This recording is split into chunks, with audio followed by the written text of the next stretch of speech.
विश्वविद्यालय इलाहाबाद। जय तुम्हारी विश्वविद्यालय इलाहाबाद। ज्ञान उद्गम ज्ञान संगम ज्ञान के इतिहास। ज्ञान उद्गम ज्ञान संगम ज्ञान के इतिहास। शत शत नमन है विश्वविद्यालय इलाहाबाद। सुंदरम सत्यम शिवम अवधारणा। जय तुम्हारी विश्वविद्यालय इलाहाबाद। अपनी ज्ञान परंपरा के द्वारा जगत विख्यात इलाहाबाद विश्वविद्यालय प्रयागराज के परास्नातक उत्तरार्ध के प्रिय छात्रों छात्राओं पूर्व छात्रों और दर्शनानुरागी सज्जनों, हम लोग आज अद्वैत वेदांत के प्रस्थानत्रयी में सूत्र प्रस्थान के रूप में विख्यात ब्रह्मसूत्र सांख्य हास्य पर चर्चा करने के लिए एकत्र हैं। ब्रह्मसूत्र सांकर भाष्य वेदांत प्रस्थानत्रयी का एक बहुत ही महनीय प्रस्थान है, बहुत महनीय ग्रंथ है, जिसको पढ़ करके सुन करके हमारी वाणी पवित्र हो जाती है। तो ऐसे अज्ञान विनाश करने वाले इस महनीय वेदांत शास्त्र को पढ़ना, सुनना, समझना बहुत ही सौभाग्य का विषय है। आप लोग बड़े ही सौभाग्यशाली हैं कि ऐसे शास्त्र चर्चा में सम्मिलित हैं। वेदांत शास्त्र का यह ज्ञान आपके अज्ञान को विनाश करे और आपका परम मंगल करे, इस कामना के साथ मैं आप सबको नमन करता हूं। और आज मैं ब्रह्मसूत्र सांकर भाष्य के चतुर्थ अध्याय के चतुर्थ पाद पर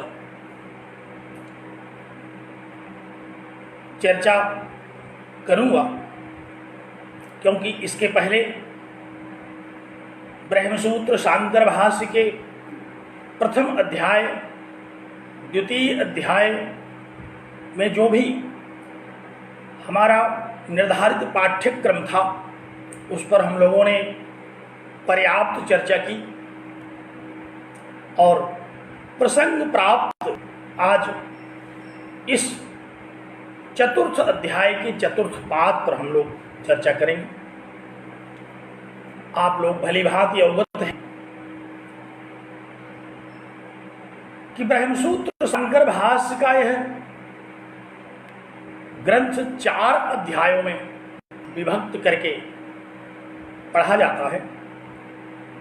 प्रथम अध्याय को समन्वयाध्याय, द्वितीय अध्याय को अविरोधाध्याय और तृतीय अध्याय को साधनाध्याय तथा चतुर्थ अध्याय को फलाध्याय के नाम से विद्वान लोग इन चारों अध्यायों का विभाजन करके कहते, सुनते और समझते हैं। तो इस दृष्टि से हम लोग आज फलाध्याय पर चर्चा करेंगे। बहुत दिनों बाद हम लोग पुनः इस विषय पर चर्चा करने के लिए एकत्र हुए हैं। इसलिए बहुत सारी बातें, बहुत सारे विषय, बहुत सारी चर्चाएं आपके मानस पटल से विस्मृत भी हो सकती है। इसलिए एक भूमिका के रूप में, एक पूर्व पीठिका के रूप में मैं थोड़ी सी बड़ी संक्षिप्त चर्चा इस ग्रंथ का आरंभ करने के पूर्व करूंगा। जैसा कि हमारी परंपरा है, हम लोग इन ग्रंथों को प्रतिपद व्याख्या की तरह पढ़ते हैं। एक एक पंक्ति और पंक्ति एक पद पर तब तक चर्चा करते हैं जब तक समस्त शंका निर्मूल न हो जाए। तो उसी पद्धति से हम लोग इस अध्याय का भी वाचन करेंगे, उसी पद्धति से शंकाओं का निराकरण करेंगे और उसी पद्धति से हम लोग चर्चा करेंगे। परंतु जैसा कि मैंने आपका ध्यान आकृष्ट किया, थोड़ी देर हम लोग इस विषय के भूमिका पर, इस विषय की भूमिका पर चर्चा करते हैं। मैंने बताया कि प्रथम अध्याय समन्वयाध्याय कहा जाता है। किस बात का समन्वय? अशेष वैदिक वाङ्मय में प्राप्त होने वाले जितने भी सिद्धांत हैं, कर्मकांड, उपासना कांड, ज्ञान कांड आदि, तथा विविध मतवाद जो इस पर उपलब्ध होते हैं, उन सब में जो प्रतीयमान विरोध, प्रतीयमान अंतर विरोध है, सर्वप्रथम इस प्रथम अध्याय में उसका समन्वय किया गया है।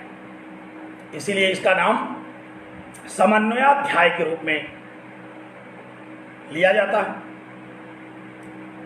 परस्पर अंतर विरोधी बातें एक समन्वित रूप में वेदांत का प्रतिपादन करती है।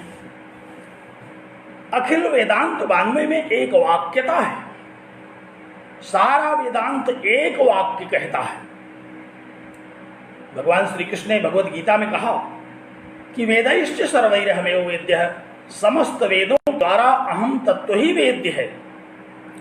समस्त वेदों में जो भी प्रतीयमान विरोध हमको दिखाई पड़ा है, वह विरोध नहीं है, बल्कि वह हमारे अज्ञान के कारण हमें केवल प्रतीत होता है। वस्तुतः समग्र वैदिक वाङ्मय का एक ही प्रतिपाद्य है, और वह प्रतिपाद्य क्या है? अहम तत्व का विवेचन, वेदांत तत्व का विवेचन, परम तत्व का विवेचन, ब्रह्म सत्यम जगन मिथ्या अपरः, यह जो वेदांत का डिंडिम नाद है, इसी का विवेचन अखिल वेदांत में, अखिल वैदिक वाङ्मय में किया गया है। और उसमें जो भी कुछ हमें अपनी अज्ञानतावश अंतर विरोध प्रतीत होता है, उसका समन्वय किया गया इस प्रथम अध्याय में। और जो विरोध हैं, अंतर विरोध हैं, द्वितीय अविरोधाध्याय नाम का जो अध्याय है, उसमें उन सब का समन्वय उपस्थित किया गया और कैसे वेदांत की साधना की जाए,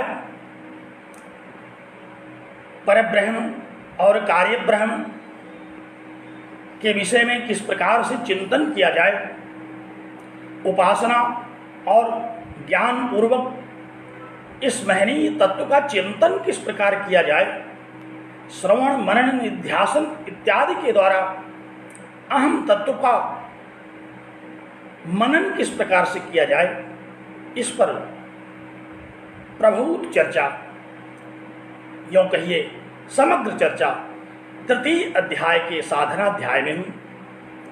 और इस चतुर्थ अध्याय में, जिसके चतुर्थ पाद पर हम लोग यहाँ चर्चा करने के लिए एकत्र हैं, यह फल नाम का अध्याय है। फल आप लोगों ने वेदांत सार में आरंभ में ही पढ़ा था। प्रयोजन क्या है वेदांत का? प्रयोजनम अनुद्देश्य मंदोपि न प्रवर्तते। बिना प्रयोजन के तो कोई मंदबुद्धि भी प्रवृत्त नहीं होता। तो यहाँ तो वेदांत शास्त्र पढ़ने के पूर्व ही अधिकार की चर्चा की गई। अधिकारी ही, जो वेदांत शास्त्र का अधिकारी है, वह इस पर चिंतन करता है तो उसके लिए निश्चित ही कोई फल होगा, कोई प्रयोजन होगा। और वह फल, वह प्रयोजन आप लोग जानते हैं। जीवो ब्रह्मैव नापरः, जीव ब्रह्म ही है, कुछ अन्य नहीं। इसमें किसी प्रकार के संदेह का कोई अवसर नहीं है। इसलिए हम लोग इस फलाध्याय में जो मोक्ष मुक्ति नाम के वेदांत के परम फल की चर्चा की गई, उस पर हम लोग चर्चा करेंगे। उसको हम लोग समझने की चेष्टा करेंगे। विषय बहुत ही गूढ़ है, सामान्यतः लोगों की समझ में शीघ्रता पूर्वक नहीं आता है। बहुत साधना का विषय है यह। परंतु 2 वर्षों से आप लोगों के साथ हम लोगों की जो साधना हो रही है, उससे पर्याप्त शब्दार्थ, वेदार्थ, वेदांत का जो तात्पर्यार्थ है, उसको समझने का हम लोगों ने प्रयास किया है।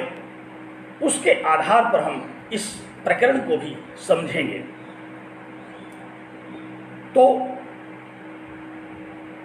वेदांत में आरंभ ही हुआ जिज्ञासा से, तथा तो ब्रह्म जिज्ञासा। और जिज्ञासा क्यों हुई, इस पर हमने विस्तृत चर्चा की है। उपनिषदों में ईशावास्यमिदं सर्वम इत्यादि उपनिषद वाक्यों के विषय में सुनते सुनते वह परमात्म तत्व क्या है, इस पर जिज्ञासा होना स्वाभाविक है। उपनिषदों में हम लोगों ने अनेक बार के अध्ययन के बाद जब परम तत्व के विषय में, परमात्म तत्व के विषय में सुना, तो यह जिज्ञासा हुई कि आखिर यह परमात्मा, यह परब्रह्म, यह परम तत्व, जिसके विषय में समग्र उपनिषद, ब्रह्मसूत्र, श्रीमद् भगवद गीता विवेचन कर रहे हैं, वह क्या है, यह जिज्ञासा हमें होती है। और अथातो ब्रह्म जिज्ञासा के द्वारा हम जिज्ञासा का तात्पर्य विचार से लेते हैं। तो यहाँ पहले हम उसका विचार करते हैं, और वह ब्रह्म क्या है, वह परमात्मा। द्वितीय सूत्र में उसका प्रतिपादन करते हुए सूत्रकार ने कहा, जन्माद्यस्यतः, जिसके द्वारा इस जगत की उत्पत्ति और विनाश होता है, तद ब्रह्म, वह ब्रह्म है। उसी परमात्मा का उपनिषदों में विविध मंत्रों के द्वारा विवेचन किया गया।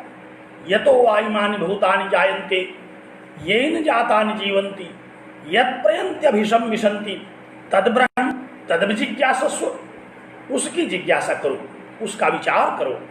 और वह कौन है? कहा कि जिससे इस जगत की उत्पत्ति होती है, जिसमें इस जगत की स्थिति होती है, और अंततः जिसमें यह जगत विलीन हो जाता है, तद ब्रह्म, वह ब्रह्म है, वही परमात्मा है, वही परम तत्व है। उसी का चिंतन करना चाहिए, उसी का मनन करना चाहिए, उसी का श्रवण करना चाहिए। अनेक बार बारंबार उपनिषदों का यह उद्घोष है कि आत्मा व अरे श्रोतव्य है, मंतव्य है, निधिध्यासितव्य है, कि आत्मा को ही श्रवण करिए।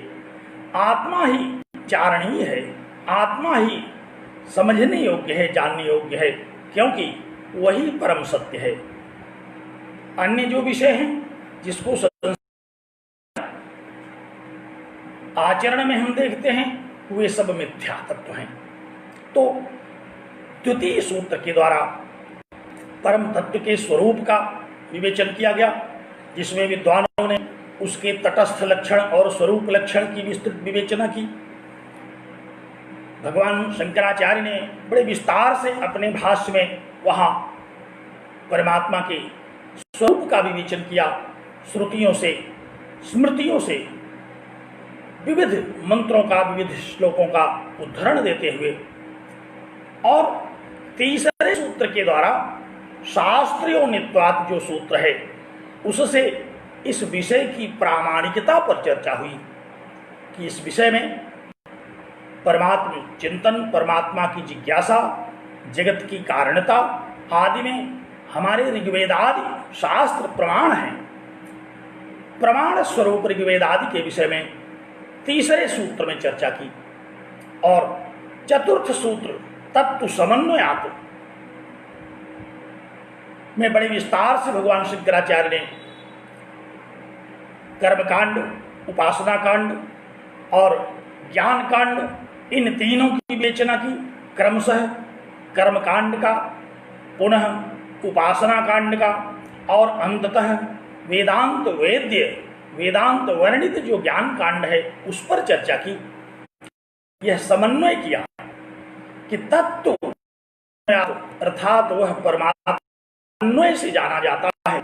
इन सारी श्रुतियों के समन्वय के उपरांत ही हम उसे समझ सकते हैं, क्योंकि वह एक अद्वैत तत्व है, एकमेवाद्वितीय, जिसको श्रुतियों ने वर्णित किया। तो इस प्रकार चतुसूत्री के द्वारा भगवान सूत्रकार और भगवान भाष्यकार ने परम तत्व के विषय में बड़े विस्तार से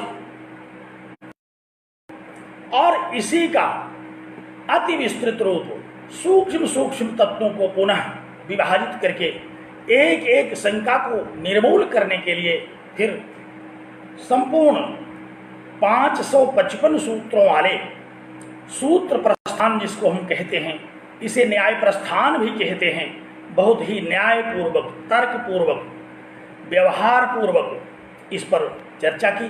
और उस चर्चा के क्रम में आज हम लोग इस चतुर्थ अध्याय के फलाध्याय पर पहुंचे हुए हैं, जहां की हम इस वेदांत शास्त्र का फल क्या है, किस लिए हमने इस समग्र वेदांत का मनन किया, चिंतन किया, लोग चिंतन करेंगे, उस पर चर्चा करेंगे और इसके विविध स्वरूप जो कि चतुर्थ अध्याय के प्रथम, द्वितीय और तृतीय पादों में वर्णित हैं, उस पर हम आज विवेचन न करके आज केवल चतुर्थ अध्याय में उसके जो चतुर्थ पाद में वर्णित मुक्ति का स्वरूप निरूपित किया गया है, हम उस पर चर्चा करेंगे।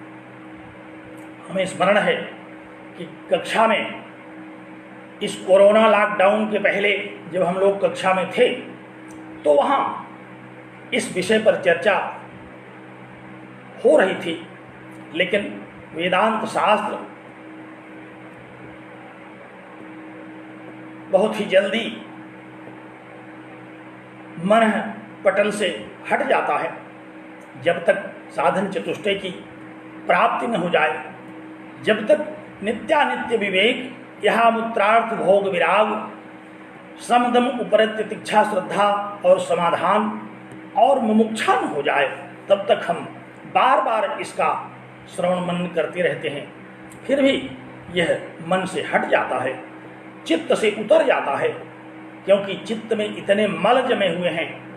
यह विषय तो निर्मल अंतःकरण पर उपस्थित रहता है, और हम लोगों का जो चित्त है, हम लोगों का जो मानस पटल है, उस पर काम, क्रोध, लोभ, मोह, मद, मात्सर्य इत्यादि का मल जमा हुआ है, मलिन हो चुका है वह मानस पटल। इसलिए बारंबार हम लोग इस पर चर्चा करते हैं, बारंबार इसका अभ्यास करते हैं, बारंबार इसमें हमें जिज्ञासाएं, भ्रम, शंकाएं होती रहती हैं, और हम शास्त्र सम्मत रीति से उसका समाधान करते रहते हैं। तो इसी क्रम में हम लोग आज इस मुक्ति के स्वरूप का निरूपण करेंगे। ध्यान दीजिए, चित्त को एकाग्र कीजिए। विषय बहुत ही महनीय है, बहुत ही रोचक है, और आप में से अधिकांश प्रायः सभी दर्शन वर्ग के छात्र हैं और दर्शन वर्ग के कुशाग्रमति छात्रों के लिए कोई विषय दुर्गम नहीं होता है। और आप लोगों ने कई बार इस पर जिज्ञासाएं की, शंकाएं उठाई, तो मुझे लगा कि इस छुट्टी में जब हम लोग अपने घर से बैठ करके पढ़ा रहे हैं तो ऐसे महनीय विषय पर चर्चा की जाए। यद्यपि ये उपनिषद है, यह शिक्षक के समीप बैठ करके अध्ययन करने योग्य विषय कहा जाता है, परंतु परिस्थितियों के अनुकूल अब हम लोग इन यंत्रों के द्वारा, इन संयंत्रों के द्वारा, इन साधनों के द्वारा शिक्षक और शास्त्र ग्रंथ के समीप हो सकते हैं। तो इसी पद्धति से हम लोग आज यहाँ चर्चा करेंगे। आप लोगों को यह भी स्मरण हो रहा होगा कि मुक्ति का क्या स्वरूप है, इस पर चर्चा की गई थी। वेदांत सार का स्मरण करें। साधन चतुष्टय संपन्न प्रमाता, याद होगा आपको कि साधन चतुष्टय से संपन्न जो प्रमाता है, समित पाणी होकर के वह श्रोत्रिय ब्रह्मनिष्ठ गुरु के पास जाता है। जब उसे यह संसार केवल दुखमय दिखाई पड़ता है, उसे इस संसार के मिथ्यात्व का बोध होता है और शास्त्रों का अध्ययन करके जिज्ञासा और विचार उसको प्रबलता से प्रभावित करते हैं और अंततः वह साधन चतुष्टय से संपन्न हो चुकता है। उसका अंतःकरण नितांत निर्मल हो चुकता है। नित्य वस्तु क्या है और अनित्य वस्तु क्या है, इस पर उसे भ्रम नहीं रह जाता। आप लोग स्मरण करें, वेदांत सार में इस ग्रंथ को पढ़ते हुए हम लोगों को वेदांत सार का बारंबार स्मरण करना चाहिए। नित्य वस्तु क्या है, अनित्य वस्तु क्या है। ब्रह्मैव तावत् नित्यम वस्तु कहा गया। ब्रह्म ही एक नित्य तत्व है। ततो अन्यत अखिलम अनित्यम, उसके अतिरिक्त अन्य जो भी जगत इत्यादि हमको प्रतीत होते हैं वे सब अनित्य हैं। और इसका जो यथार्थ ज्ञान है, इसको जो सही सही समझ लेता है, नित्य वस्तु को नित्य वस्तु के रूप में, अनित्य वस्तु को अनित्य वस्तु के रूप में जो अवगत करता है, उसे ही नित्यानित्य वस्तु विवेक होता है। और वैराग्य संपन्न वही होता है, क्योंकि नित्य वस्तु के प्रति ज्ञानार्जन, नित्य वस्तु के प्रति मनन और अनित्य वस्तु के प्रति वैराग्य, इस संसार के जितने विषय भोग हैं, स्वर्ग आदि लोगों के जिन विषय भोगों की बारंबार प्रशंसा की जाती है, उसके भोग से परम वैराग्य, तो नित्यानित्य वस्तु विवेक, इहामूत्रार्थ भोग विराग, इस लोक और परलोक के भोगों के प्रति वैराग्य, तथा सम दम उपरति तितिक्षा, श्रद्धा और समाधान, ये जो 6 साधनाएं कही गई, इनकी साधना में परिपूर्ण होना और इतने के बाद फिर मोक्ष की इच्छा होती है। तब हमें इस जगत से छूटने की प्रबल इच्छा होती है, तब बलवती इच्छा होती है, और वही एक ऐसी इच्छा है जो हमें मोक्ष की प्राप्ति कराती है। वही एक ऐसी इच्छा है जो हमें परमात्म तत्व के यथार्थ है। उसी बलवती इच्छा के द्वारा हम इस परम तत्व का ज्ञान करते हैं। तो वेदांत सार में वर्णित हुआ कि साधन चतुष्टय संपन्न जो प्रमाता है, वह समित पाणी होकर के श्रोत्रिय ब्रह्मनिष्ठ गुरु के पास जाता है, और वह गुरु उसकी पात्रता को देखते हुए, उसके जिज्ञासा की पराकाष्ठा को देखते हुए उसे अध्यारोप और अपवादन न्याय से इस वेदांत तत्व का ज्ञान कराता है। वह जो श्रोत्री ब्रह्मनिष्ठ गुरु है, जो ज्ञानी गुरु है, जिसने ब्रह्म तत्व का अपरोक्ष कर लिया है, ऐसे गुरु के द्वारा ही अध्यारोप और अपवाद के न्याय से, हम लोग वेदांत में कई प्रकार के न्याय पढ़ेंगे।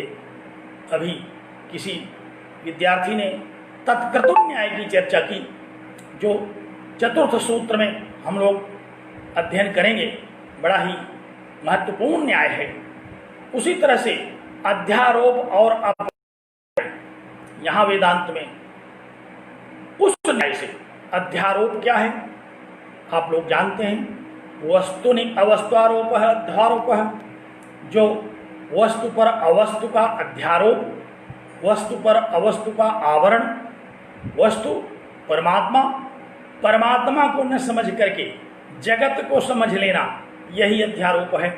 क्योंकि वस्तु को हमने समझा नहीं और अवस्तु को समझ लिया, तो वस्तु पर अवस्तु का जो आरोप है, जो आवरण है, वही अध्यारोप है। और उस आवरण को हटा करके वस्तु के यथार्थ ज्ञान को करना, यह अपवाद है। जैसे अंधकार इत्यादि के द्वारा हमें रज्जु में सर्प का भ्रम होता है, तो रज्जु में सर्प का हमें अध्यारोप हुआ, और प्रकाश के द्वारा उस भ्रम का, उस सर्पा वर्ण का, जो सर्प का आवरण हुआ, उसका जब विनाश हो जाता है और हमें रज्जु का यथार्थ ज्ञान हो जाता है, तो ये अपवाद है। तो और अपवाद के न्याय से, अर्थात तो वस्तु के यथार्थ स्वरूप का ज्ञान कराने का जो वेदांत सम्मत मार्ग है, द्वारा श्रोत्री ब्रह्मनिष्ठ गुरु उस साधन चतुष्टय संपन्न प्रमाता को वेदांत वेद्य इस परम तत्व का ज्ञान कराता है। अहम ब्रह्मास्मि, तत्त्वमसि आदि महावाक्यों के द्वारा वह श्रोत्री ब्रह्मनिष्ठ गुरु उस परम जिज्ञासु शिष्य को आत्म तत्व का ज्ञान कराता है। और जैसे ही उसे अहम ब्रह्मास्मि का ज्ञान होता है, जैसे ही अहम ब्रह्मास्मि की अनुभूति होती है, वेदांत शास्त्र कहता है कि उसी क्षण उसको मोक्ष की प्राप्ति हो जाती है। अहम ब्रह्मास्मि का अनुभव ही मोक्ष का अनुभव है। क्योंकि वेदांत सम्मत प्रक्रिया के द्वारा अध्यारोप और अपवाद, इस अध्यारोपापवादन न्याय के द्वारा जब हमारा अज्ञान हटा करके हमें परमात्म तत्व का ज्ञान करा दिया जाता है, तो मुक्ति क्या है? अज्ञान से निवृत्ति ही मुक्ति है। भगवान शंकराचार्य ने कहा कि अज्ञान निवृत्तिरेव मोक्ष, अज्ञान की निवृत्ति ही, अज्ञान विनाश एवं मोक्ष, अज्ञान का विनाश ही मोक्ष है। और यह ज्ञान क्या है? वेदांत सार के आरंभ में ही आप लोगों ने इसको पढ़ा है।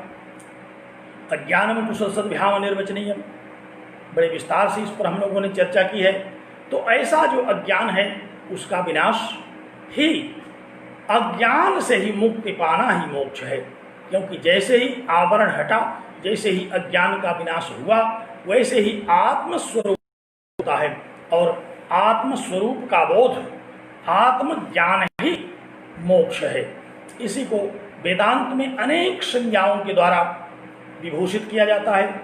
इसे हम लोग मोक्ष, मुक्ति, निर्वाण, कैवल्य आदि विविध शब्दों के द्वारा कहते हैं।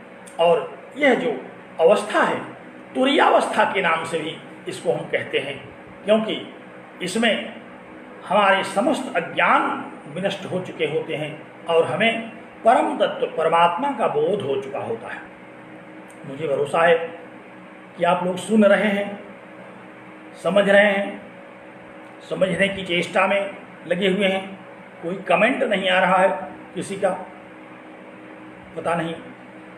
कमेंट जब दिखाई पड़ता रहता है तो लगता है कि आप कुछ सक्रिय हैं, लेकिन आपकी साधना के परिणाम स्वरूप ही तो यह विषय पूरा हम लोगों ने आरंभ किया, तो आप निश्चित ही सक्रिय होंगे।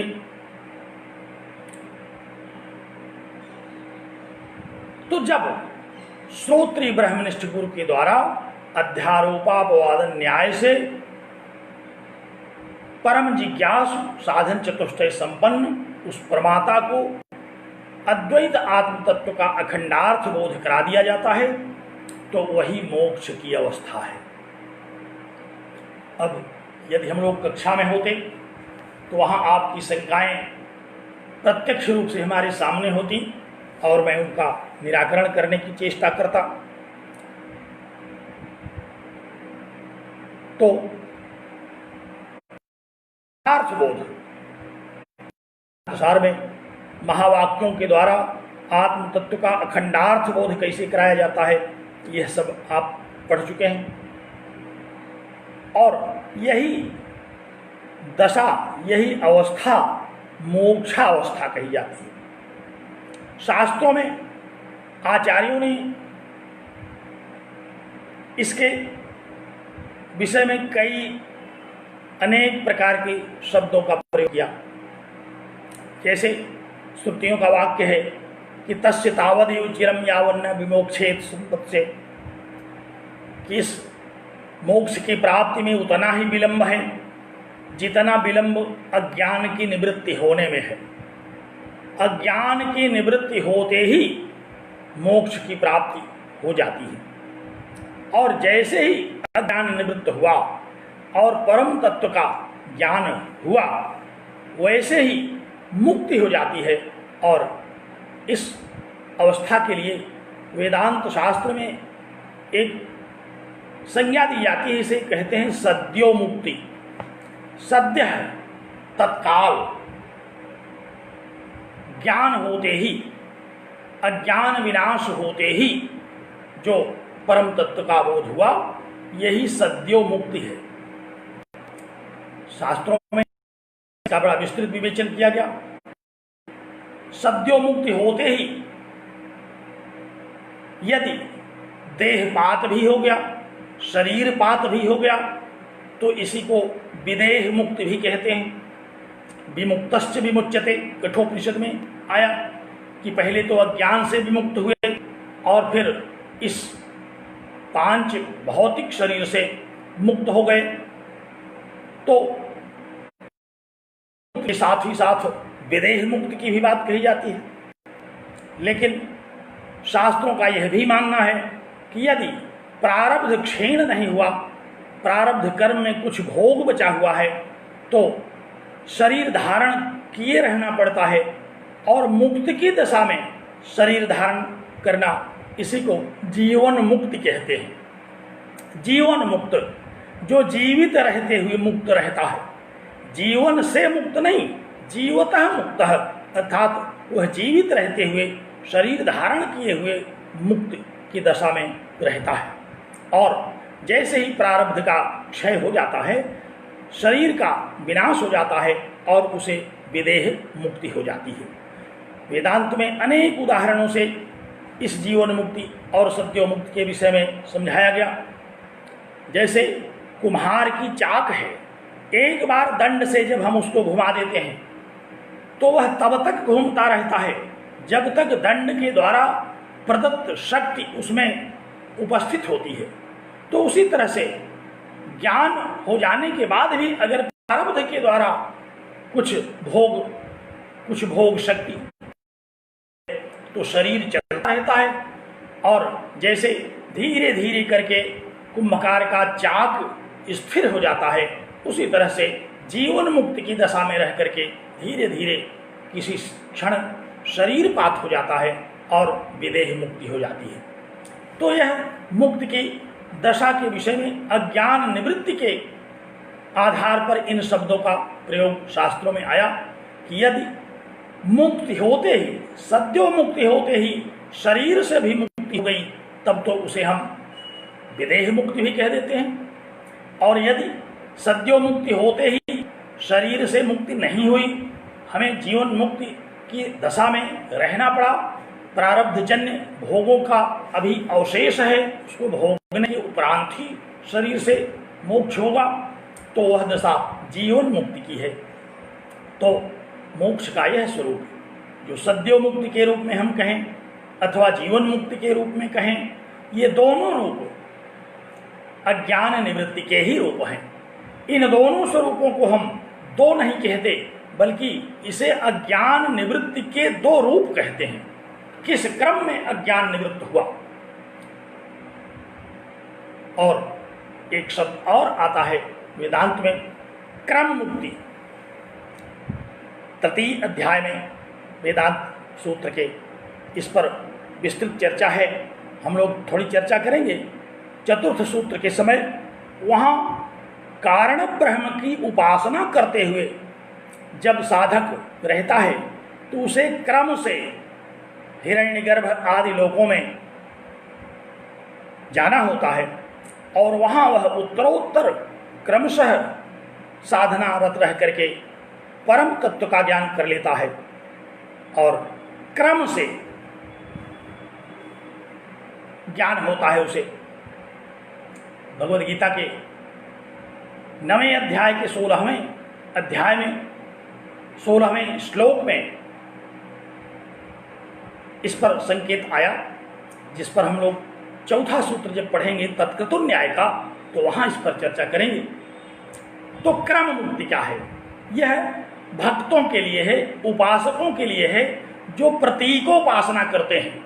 जैसे हम लोग प्रायः प्रतीकोपासना करते हैं, परमात्मा के विविध स्वरूप हैं, किसी रूप की उपासना करने के लिए हम उसके प्रतीक को सामने रख करके पूजा इत्यादि करते हैं और वह प्रतीकोपासना के द्वारा प्राप्त होने वाला जो मोक्ष है उसे क्रम मुक्ति के रूप में हम कहते हैं, क्योंकि वहाँ क्रमशः एक से दूसरी अवस्था की प्राप्ति होते होते अंततः परम मुक्ति की प्राप्ति होती है। तो मोक्ष के अति संक्षेप में ये स्वरूप देखने को हमें मिलते हैं, जिसे हमने आपसे बहुत ही संक्षेप में चर्चा की।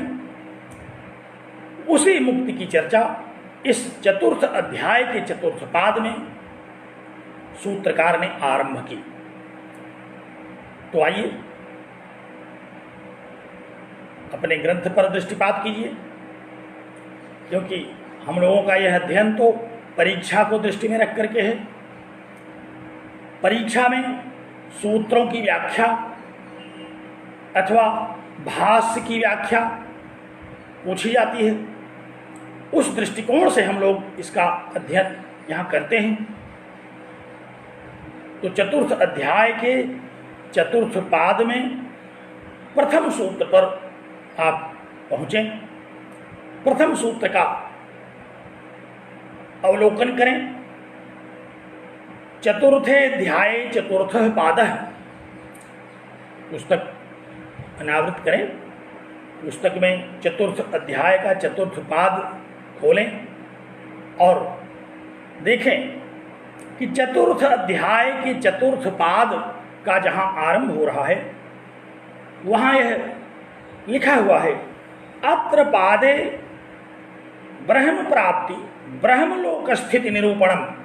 इस पाद में, इस चतुर्थ अध्याय के चतुर्थ पाद में प्राप्ति का निरूपण किया गया है, ब्रह्मलोक स्थिति का निरूपण किया गया है। क्योंकि इस चतुर्थ अध्याय के चतुर्थ पाद में प्रारंभ से आधे पाद तक तो विदेह मुक्ति की चर्चा आती है, जो परम तत्व परमात्मा के सद्य ज्ञान से होती है। उस पर उस मोक्ष की क्या अवस्था है, उसका क्या स्वरूप है, इतना गंभीर विवेचन इसमें देखने को मिलता है। तत्पश्चात मोक्ष के क्रम मुक्ति के जो स्वरूप का निरूपण हुआ है उस पर हम चर्चा करते हैं। तो पहला सूत्र देखिए, पहले सूत्र यहाँ आरंभ प्रथम सूत्र से लेकर के 7 सूत्र तक एक विषय पर चर्चा है। विदेह मुक्ति के स्वरूप की चर्चा है।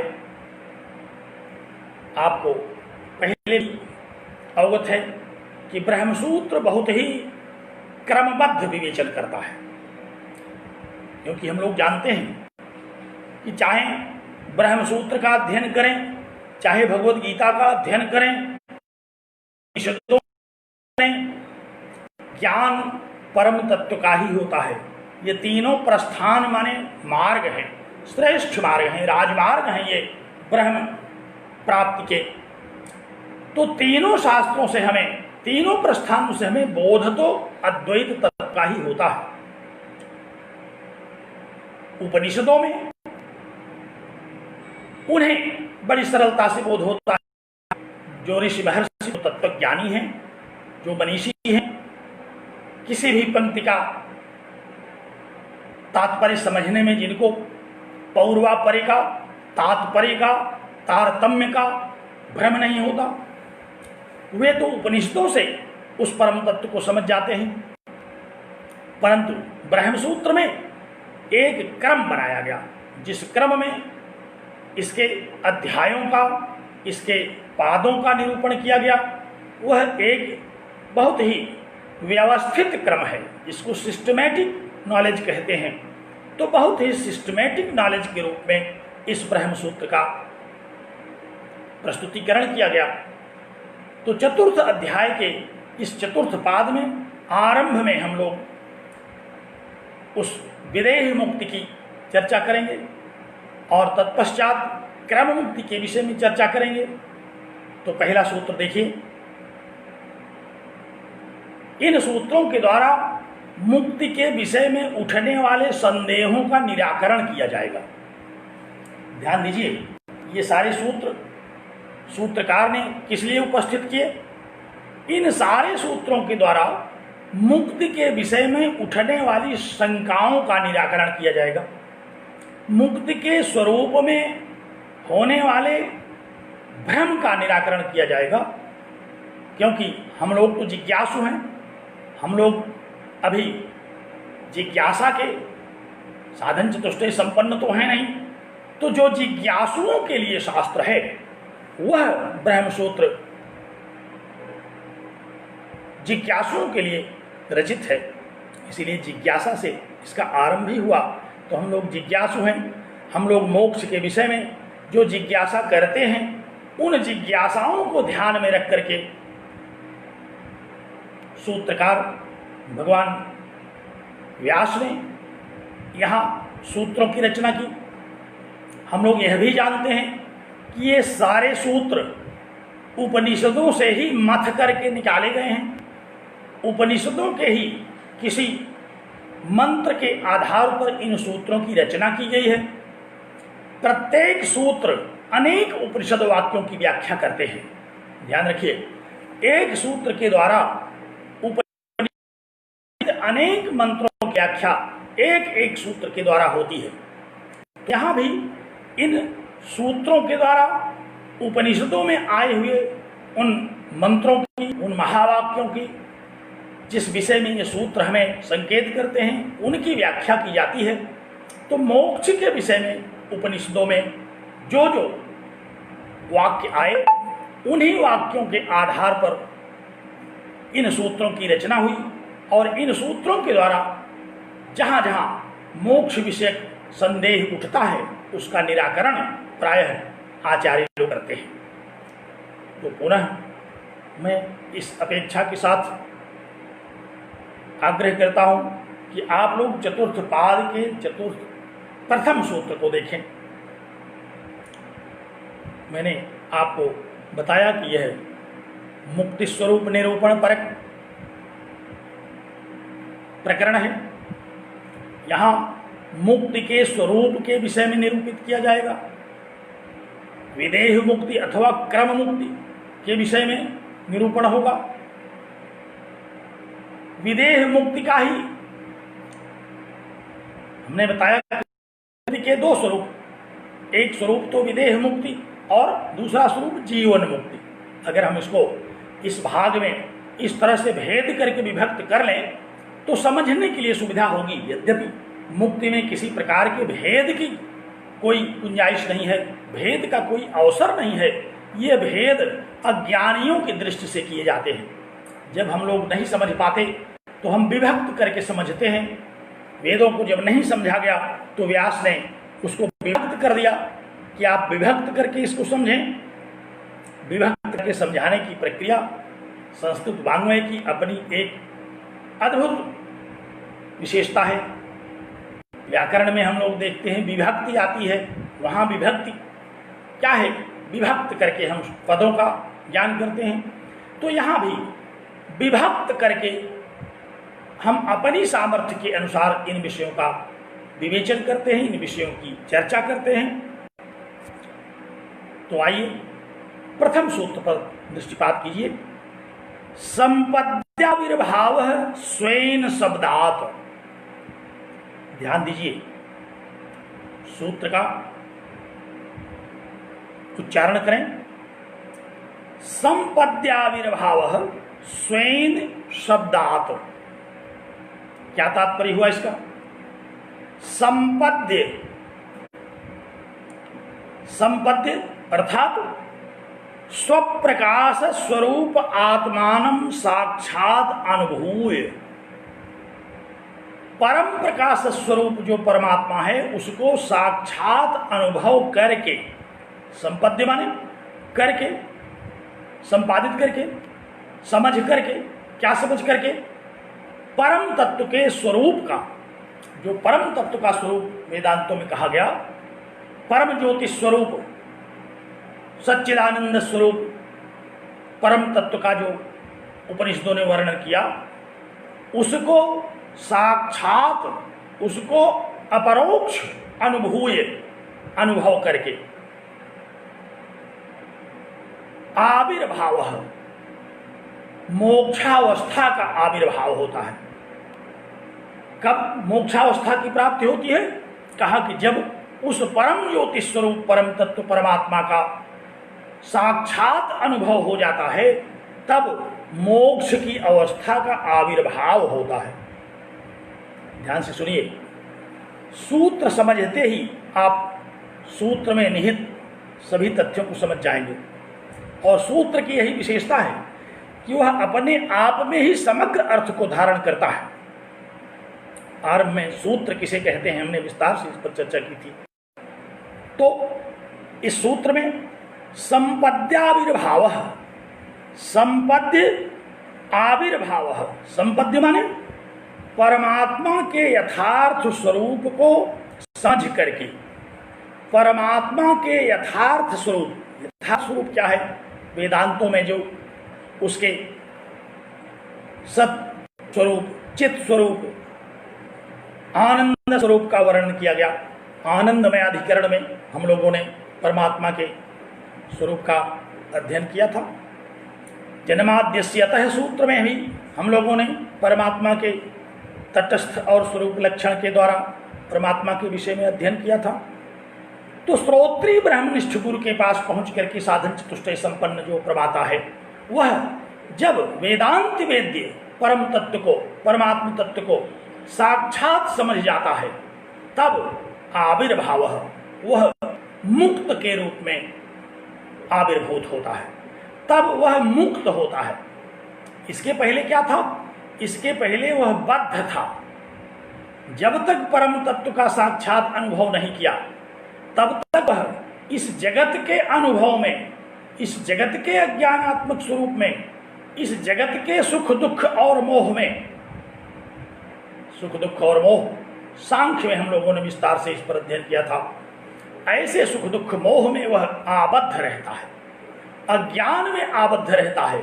परंतु साधन चतुष्टय संपन्न होने के पश्चात अध्यारोप और अपवाद न्याय से श्रोत्री ब्रह्मनिष्ठ गुरु के द्वारा जब हमें महावाक्यों के द्वारा परम तत्व के विषय में ज्ञान कराया जाता है, उन महावाक्यों के द्वारा जब हम परम तत्व के यथार्थ स्वरूप का साक्षात अनुभव करते हैं, तब आविर्भाव, तब हम मुक्त के रूप में आविर्भूत होते हैं, मुक्त के रूप में पहुंच जाते हैं।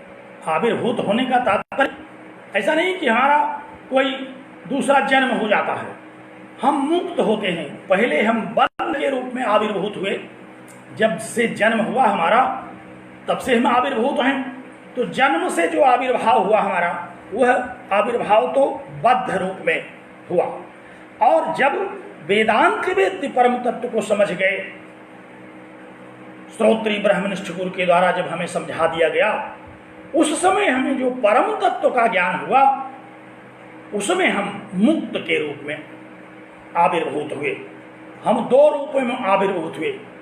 जब से हमारा जन्म हुआ तब से मुक्ति पर्यंत, मुक्ति होने के पूर्व तक तो बद्ध रूप में आविर्भूत रहे, और जब वेदांत वेद उस परम तत्व का ज्ञान हो गया, तब परमात्मा के यथार्थ बोध के साथ मुक्त स्वरूप में आविर्भूत हुए।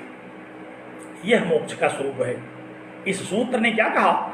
इस सूत्र ने सिर्फ इतना समझाया कि जैसे ही हम परम तत्व का साक्षात अपरोक्ष अनुभव कर लेते हैं, वैसे ही हम मुक्त के रूप में आविर्भूत होते हैं, वैसे ही मुक्ति की अवस्था का आरंभ होता है। और इसके पूर्व हमें बद्ध रहने की, हम अज्ञानबद्ध रहते हैं, हम विषय भोगों में आबद्ध रहते हैं, हम सुख दुख और मोह में आबद्ध रहते हैं, हम काम क्रोध लोभ मोह मद मत्सर इत्यादि में आबद्ध रहते हैं। लेकिन जब उस परम तत्व का ज्ञान हमें श्रोत्री ब्रह्मनिष्ठ गुरु के द्वारा करा दिया जाता है, तब हम कहाँ पहुँच जाते हैं? तब हम परमानंद स्वरूप परमात्मा तत्व में पहुँच जाते हैं, और वह हमारा मुक्त स्वरूप आविर्भाव होता है। वही मुक्त के रूप में आविर्भूत हुए। तो सूत्र ने क्या कहा? सूत्र का पूर्वार्थ समझने भर का है। आप संपत्ति आविर्भाव, अर्थात उपनिषदों के द्वारा परम तत्व के विषय में जो स्वरूप निरूपण किया गया, उस स्वरूप को समझ करके, उस स्वरूप को जान करके, आपको स्मरण होगा ईशावास्योपनिषद के आरंभ में भी यही कहा गया, पूर्णस्य पूर्णमादाय, पूर्ण परमात्मा को, जो परात्पर पूर्ण परम तत्व है, उसकी पूर्णता को आदाय माने समझ करके, उसकी पूर्णता को धारण करके, पूर्ण मेवावशिष्यते, वह जो साधन चतुष्टय संपन्न साधक है वह पूर्ण ही हो जाता है। अब वह पूर्ण के रूप में स्थित होता है। इसके पहले वह अपूर्ण था, लेकिन जैसे ही पूर्णस्य पूर्णम आदाय, जैसे ही परम तत्व परमात्मा पूर्ण तत्व का ज्ञान किया, पूर्णस्य पूर्णत्वम आदाय, उस पूर्ण की पूर्णता को जैसे ही उसने ग्रहण किया, तो पूर्णम एवं अवशिष्यते, फिर वह परम पूर्ण होकर के स्थित हो गया। इसके पहले भी वह स्थित था, लेकिन वह अपूर्ण था। संसार की विविध वस्तुओं के प्रति उसकी लालच होती थी, लोभ होता था, लेकिन जैसे ही वह परम तत्व, उस पूर्ण परात्पर परमात्मा को समझ लिया, वेदांत वेद्य उन श्रुतियों के द्वारा उस परम तत्व के स्वरूप को अवगत कर लिया, तब वह पूर्णम आदाय, तब उसकी पूर्णता को वह समझ करके, धारण करके, ग्रहण करके, अपनी बुद्धि में वह उसकी पूर्णता को ग्रहण कर लेता है, और फिर उसकी बुद्धि में जगत नहीं शेष रह जाता, उसकी बुद्धि में अज्ञान शेष नहीं रह जाता, उसकी बुद्धि में संसार के सुख दुख और मोह शेष नहीं रह जाते, उसकी बुद्धि में फिर परमात्मा ही शेष रह जाता है। तो पूर्णस्य पूर्णमादाय पूर्णमेवावशिष्यते, पूर्ण की पूर्णता को जैसे ही हम अपने नितांत निर्मल अंतःकरण में धारण करते हैं, वैसे ही हम उस परम तत्व के स्वरूप में अवस्थित हो जाते हैं। उसी बात को, उसी परम तत्व के, उस परम मुक्ति की अवस्था को वर्णित करने के लिए आचार्य ने चतुर्थ अध्याय का यह चतुर्थ पाद आरंभ किया, और इस प्रथम सूत्र के द्वारा उन्होंने कहा कि संपद्याविर्भाव, संपद्य अर्थात स्वप्रकाश स्वरूप परम तत्व का अनुभव करके, अपरोक्ष रूप से उसका बोध करके, तत्स्वरूप में ही आविर्भाव होता है। वह जो साधक है, वह जो विद्वान है, वह जो साधन चतुष्टय संपन्न है, वह मुक्त स्वरूप में आविर्भूत हुआ। अभी इसके पूर्व वह बद्ध स्वरूप में आविर्भूत था, लेकिन जैसे ही वह परम तत्व का ज्ञान कर लिया, वैसे ही वह मुक्त स्वरूप में आविर्भूत हो गया। जिज्ञासा हुई कि आखिर कैसे इस बात को कहा जाए, इस विषय का हम कैसे स्वीकार करें। इस विषय को कहा कि स्वेन शब्दात, उपनिषदों में स्वेन शब्द आया हुआ है, अपने स्वरूप में अर्थात परम तत्व के स्वरूप में वह आविर्भूत होता है। और इस मोक्षावस्था की प्राप्ति के विषय में, मोक्षावस्था के स्वरूप निरूपण के विषय में अब भगवान भाष्यकार यहाँ छांदोग्य उपनिषद का एक मंत्र लाते हैं और उस मंत्र के द्वारा इस सूत्र का विस्तृत व्याख्यान करते हैं।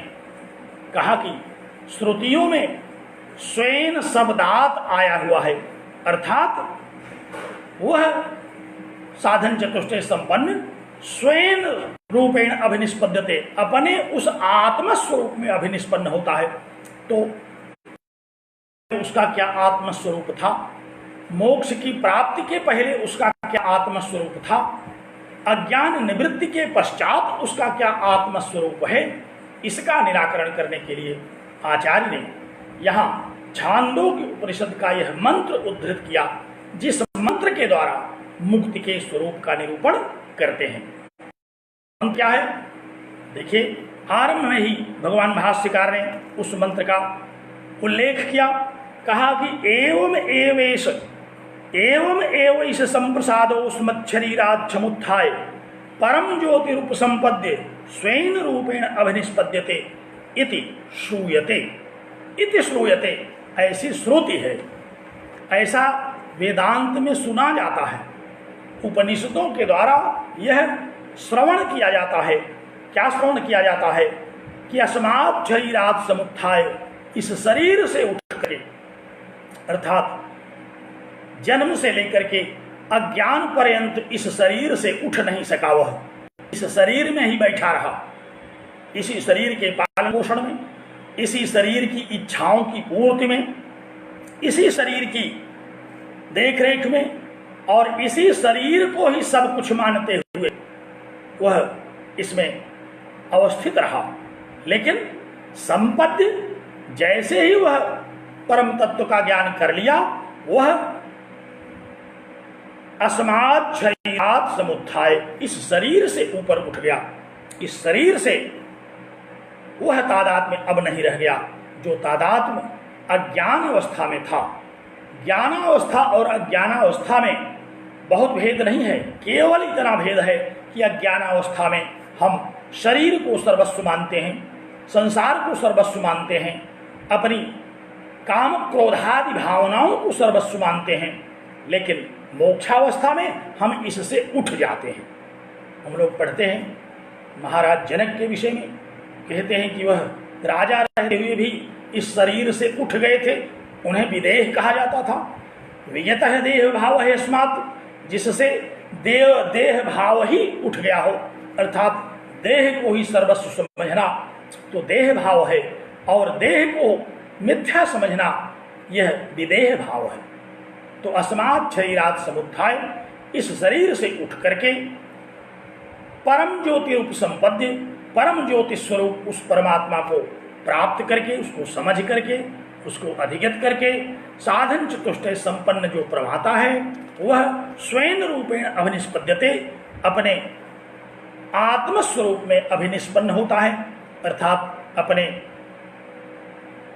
मूल स्वरूप में, जो उसका तात्विक स्वरूप है, आत्म तत्व का जो स्वरूप है, अहम ब्रह्मास्मि का अखंडार्थ बोध होने के पश्चात उसे जो अपने आत्म तत्व का ज्ञान हुआ, उस स्वरूप में अभिनिष्पद्यते, आविर्भूत होता है। इस वेदांत वाक्य का, छांदोग्य उपनिषद के इस वाक्य का, इस श्रुति वाक्य का उल्लेख करते हुए भगवान शंकराचार्य ने मोक्ष के विषय में होने वाली जो भ्रांतियां हैं, मोक्ष के विषय में होने वाले जो भ्रम हैं, मोक्ष के विषय में उठने वाली जो शंकाएं हैं, उनका निराकरण किया।